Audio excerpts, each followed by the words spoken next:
যে মানুষটা একটুতেই দূরত্ব বাড়িয়ে চলে যায় তার কাছে যেও না, বরং তুমি এমন একজনের কাছে যাও যার কাছে দূরত্বের থেকে তোমার মূল্যটা অনেক বেশি।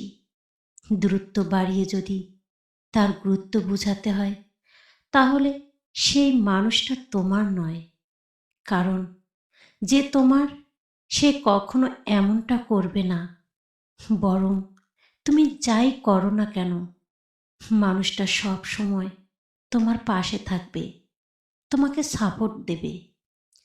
যে মানুষটা ছেড়ে যায় সে তখন ভাবে সে হয়তো জিতে গেল, কিন্তু কিছু দিন, কিছু মাস কিংবা কিছু বছর পর হলেও বুঝতে পারে আসলে সে জিতে যায়নি, বরং হেরেছে। জিতে গেছে সেই মানুষটা যাকে ছেড়ে এসেছে।